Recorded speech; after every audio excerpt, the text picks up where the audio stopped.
Meus queridos, a paz do Senhor, eu sou o pastor Anderson Silva e nós estamos na Academia de Pregadores. Lições Bíblicas de Escola Dominical, Revista dos Jovens, aula de número 9 do dia 1º de março de 2020. O título da nossa lição é A Salvação Ofertada por Jesus Cristo. A salvação ofertada por Jesus Cristo. Vamos ao texto do dia da nossa lição, que está em Atos capítulo 3 e versículo 19. Arrependei-vos, pois, e convertei-vos, para que sejam apagados os vossos pecados, e venham assim os tempos de refrigério pela presença do Senhor. Veja que interessante esse texto. Arrependei-vos, pois, para que sejam apagados os vossos pecados. Quando nós olhamos para as páginas do Antigo Testamento, o sangue de animais cobriam os pecados. Agora o sangue de Cristo tem a capacidade de apagar os pecados. A Bíblia diz que Deus não leva em conta o tempo da nossa ignorância. Ou seja, Deus olha para nós hoje, em Cristo, Deus olha para nós e vê o sangue de Jesus sobre a nossa vida e é como se nós jamais tivéssemos pecado. Não há rancor, não há mágoa, não há lembrança dos nossos pecados na memória de Deus. A Bíblia diz que Deus lança os nossos pecados no mar do esquecimento, afasta os nossos pecados de nós. Então, o texto bíblico nos mostra isso. E com os nossos pecados apagados, vem os tempos de refrigério pela presença de Deus. A presença de Deus nos propicia um tempo de refrigério. Síntese da nossa lição: eleição, arrependimento e regeneração. São 3 níveis de compreensão da obra da salvação na vida de todo cristão. É o que nós vamos compreender aqui hoje, na nossa aula. Eleição, arrependimento e regeneração. Nós vamos falar sobre arrependimento e fé, porque não se pode falar de arrependimento sem falar de fé.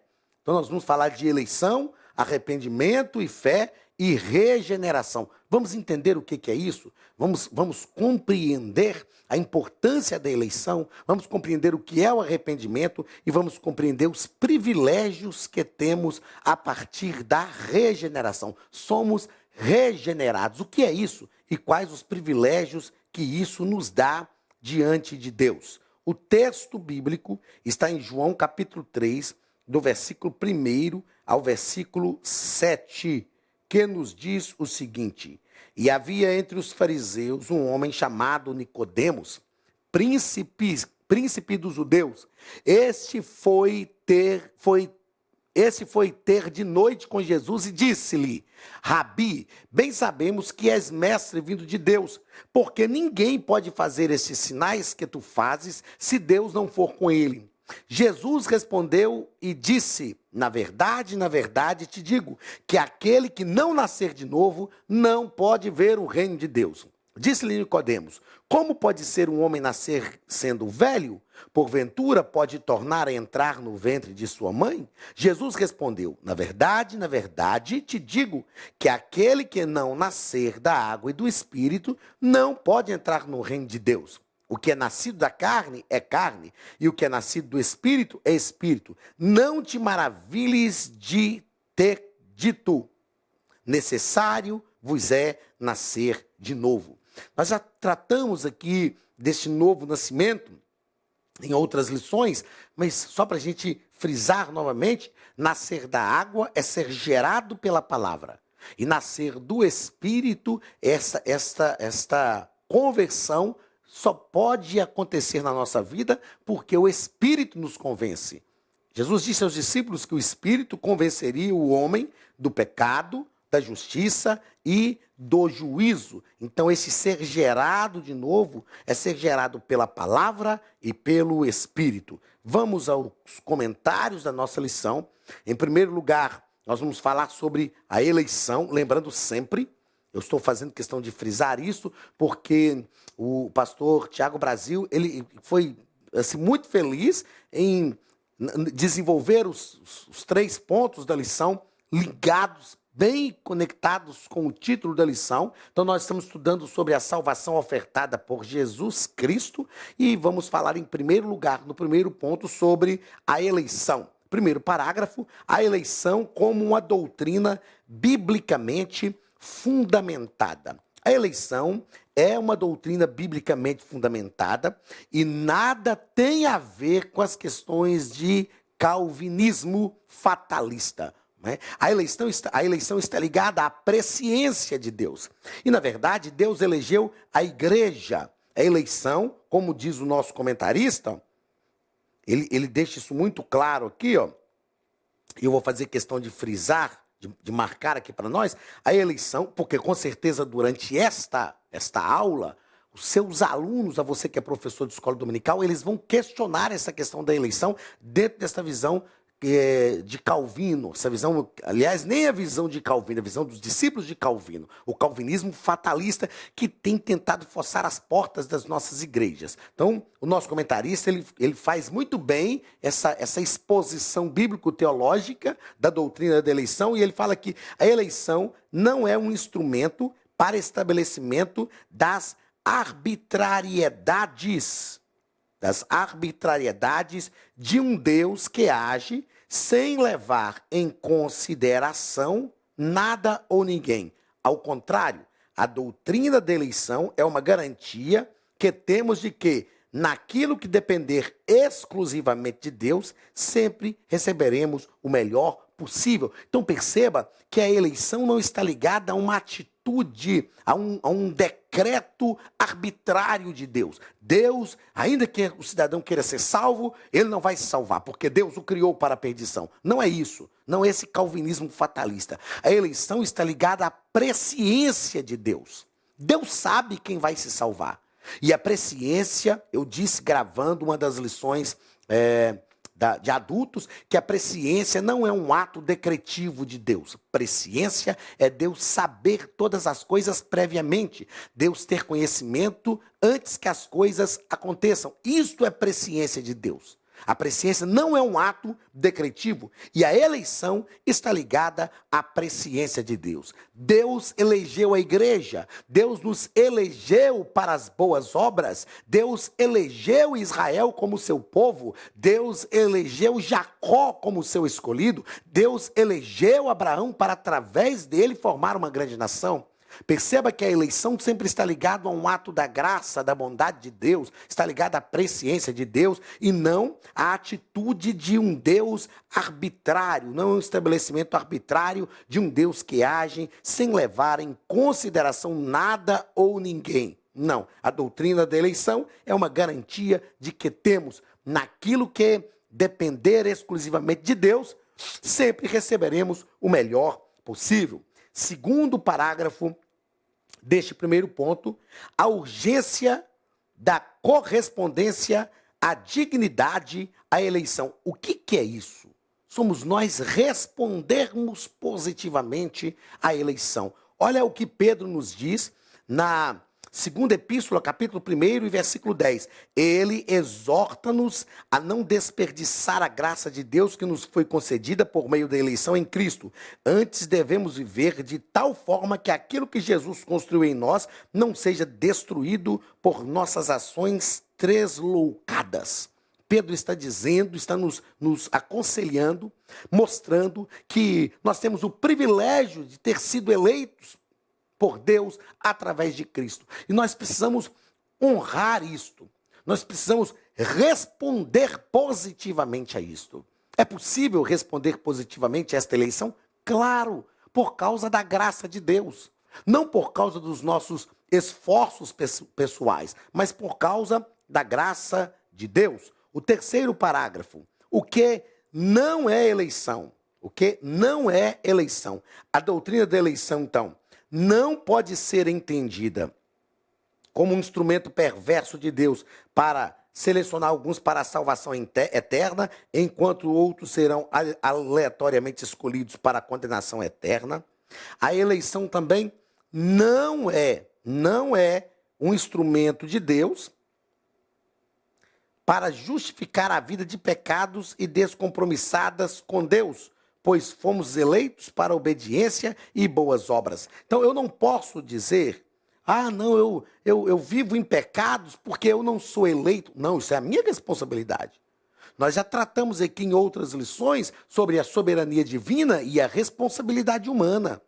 Infelizmente, nós vivemos uma sociedade que quer atribuir à soberania divina aquilo que é responsabilidade humana.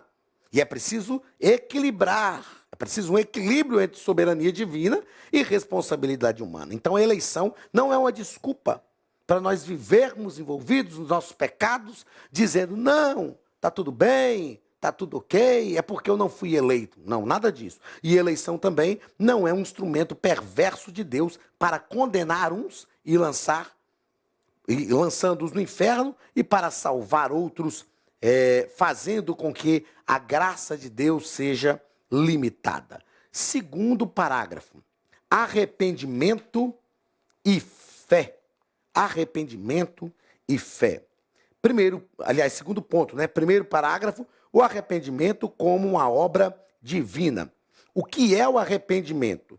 A palavra grega é metanoia, que mostra uma mudança de atitude. E a palavra do latim, repoinitere, que é apesar de. O arrependimento verdadeiro, ele tem que gerar em nós três comportamentos, ou três atitudes. O arrependimento tem que gerar em nós três atitudes. Nós precisamos entender que não existe, pode-se dizer que não existe relação com Cristo sem prévio estabelecimento de um coração arrependido. O arrependimento, ele tem que gerar em nós três atitudes. Se faltar uma delas, não é arrependimento. O arrependimento tem que gerar tristeza pelo pecado cometido. O arrependimento tem que gerar, primeiro, aversão ao pecado. Segundo, tristeza pelo pecado cometido. E quarto, aproximação de Deus. Então, o arrependimento, ele nos faz entender que nós falhamos. Se nós não reconhecermos que erramos, que falhamos, exclui-se a ideia de arrependimento. Agora, por que o arrependimento vem sempre ligado com a fé? Porque o arrependimento é um ato de fé. E esta fé é uma fé salvífica. É crer em Cristo. Crer na obra de Cristo, na pessoa de Cristo, na palavra de Deus. Quando nós cremos na palavra de Deus, porque quem não crê, ele não tem nem ideia de pecado. Para ele fez, sou dono da minha vida, ninguém tem nada a ver com isso e está tudo ok. Mas quando nós cremos em Cristo, e por isso é importante crer, por isso é importante crer na pessoa, na obra de Cristo, crer na palavra de Deus, por isso é importante conhecer a Cristo. É o que nós estamos falando aqui durante todo esse trimestre, o conhecimento de Cristo. Essa é a proposta da nossa revista, Jesus Cristo, Filho do Homem, Filho de Deus. Né? Isso é a fé salvífica. Então a fé gera o arrependimento. O arrependimento gera aversão ao pecado. Meu Deus, eu errei, eu falhei, eu não podia ter errado. Essa aversão, nós chamamos também, que gera o ódio ao pecado. Né? E esse ódio pelo pecado nos faz entender, mas eu não podia ter falhado. E isso nos gera em nós uma tristeza pelo pecado cometido. E é isso que Paulo chama de a tristeza segundo Deus. A tristeza segundo Deus. Não é uma angústia porque os resultados foram ruins. Não é um remorso. Porque o remorso é quando a gente quer fazer uma coisa e os resultados fogem do nosso controle, os resultados são negativos e aí nós sentimos remorso pelo resultado. O arrependimento não está ligado ao resultado, o arrependimento está ligado à atitude. Nós sabemos que quebramos uma norma divina, nós sabemos que ferimos um princípio divino e nós nos entristecemos porque pecamos contra Deus. E nós pensamos, eu conheço Deus, Ele é o meu Senhor. Ele é o meu sustentador. Quando nós falhamos com uma pessoa que nós amamos, nos dá aquela angústia, aquela tristeza, mas eu não queria falhar contra você, mas eu falei. Isso é a tristeza, segundo Deus. E o arrependimento gera em nós também uma aproximação de Deus. Porque se gera uma aversão ao pecado, se gera uma tristeza pelo pecado cometido, isso nos faz reconhecer que nós somos fracos demais para o pecado. E então nós começamos a pensar, onde eu posso vencer o pecado? Em Cristo. Então eu me aproximo de Deus. É a aproximação de Deus que me faz vencer o pecado. Então o arrependimento é uma obra divina, até porque ele começa com a fé. E a fé é uma obra divina. Segundo parágrafo deste segundo ponto, a missão de Cristo, chamar pecadores ao arrependimento. Esta é a missão de Cristo. Em inúmeras oportunidades, nós vemos Jesus de Nazaré declarar o objetivo central do ministério: levar pecadores ao arrependimento. Jesus disse assim: porque o Filho do Homem veio buscar e salvar o que se havia perdido. Vinde a mim, todos vós que estáis cansados e sobrecarregados, e eu vos aliviarei. Tomai sobre vós o meu jugo e aprendei de mim, que sou manso e humilde de coração, porque o meu jugo é suave e o meu fardo é leve. A proposta de Jesus é sempre esta. A proposta de Jesus é trazer pessoas ao arrependimento, não ao remorso. Jesus não está criando um grupinho ali de prosélitos, não. Jesus está gerando discípulos a partir da mensagem do Evangelho, que é uma mensagem de arrependimento. João Batista fazia isso. Arrependei-vos, crede no Evangelho, arrependei-vos e sejam batizados.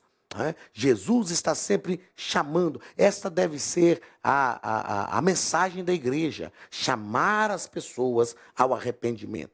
Terceiro parágrafo deste segundo ponto: o conteúdo da mensagem evangélica. O comentarista coloca-nos que o grande problema da igreja contemporânea é o investimento de tempo e recursos e energias em atenção a situações e problemas que não são próprios de sua vocação. Nós precisamos entender o que é a vocação da igreja. A vocação da igreja é gerar arrependimento, aliás, é levar as pessoas a Deus, mostrar à pessoa o conhecimento de Cristo, a fim de que o arrependimento seja gerado no coração da pessoa através da ação do Espírito Santo.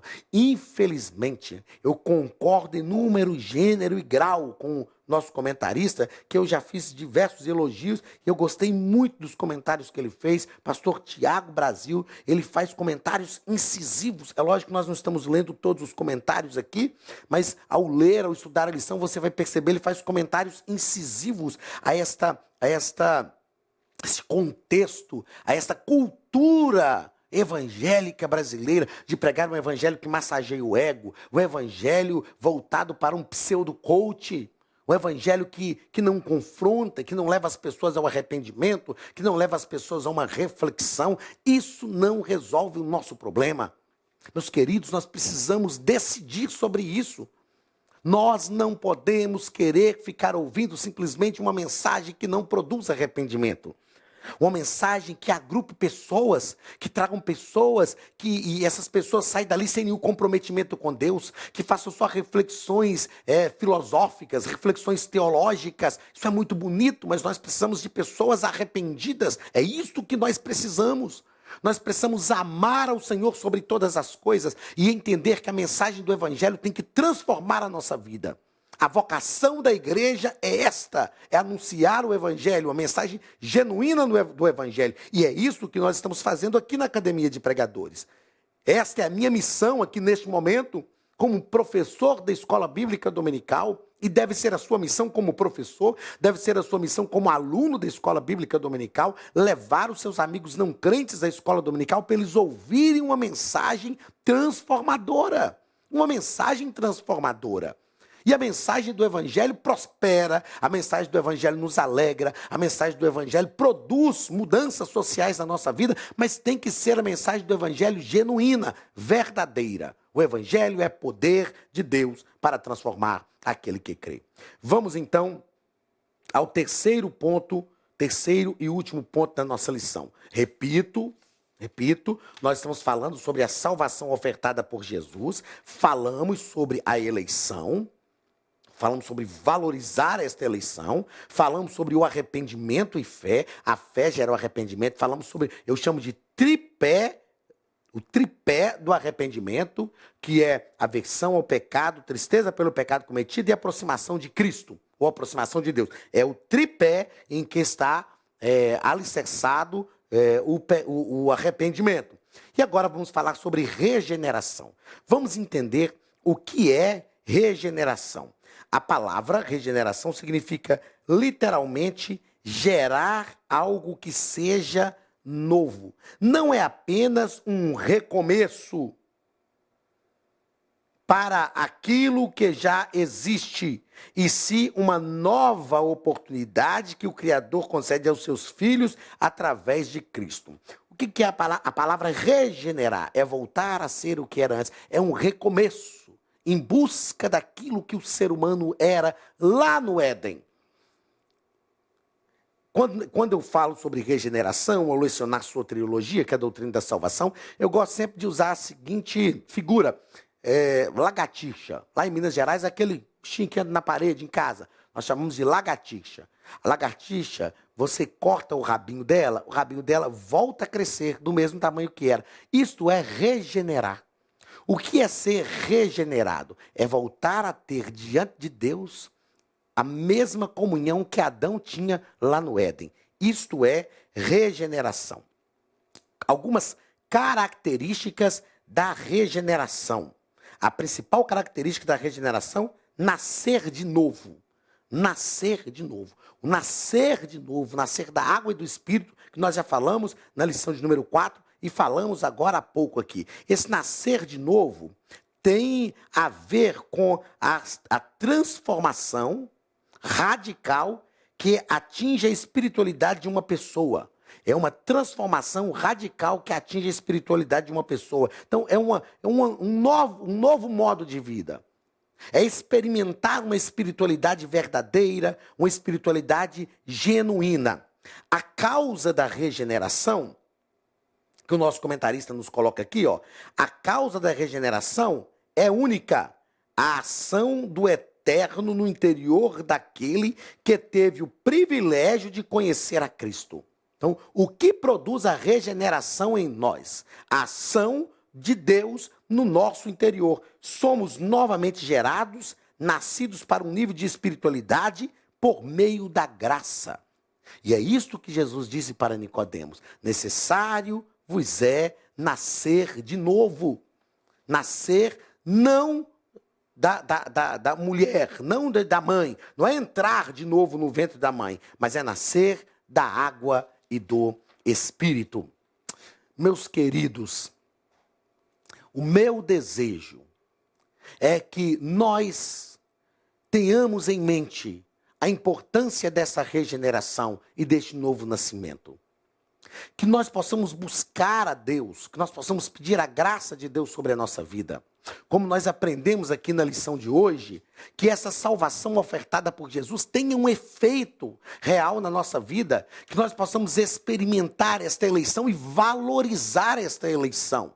Não permitir que nada nos roube esta graça, que nós possamos também estar sempre com a nossa vida voltada para o arrependimento, e só o Espírito Santo pode gerar o arrependimento em nós. Então, se nós tivermos uma relação íntima com o Espírito Santo, nós teremos sempre como nos arrepender diante das falhas que cometemos, porque somos seres humanos, e que nós sejamos regenerados pela palavra de Deus, porque Cristo Jesus já nos deu esse privilégio de ser regenerados, de estar diante de Deus como Adão estava lá no Éden. Que Deus te abençoe e até a semana que vem, em nome de Jesus.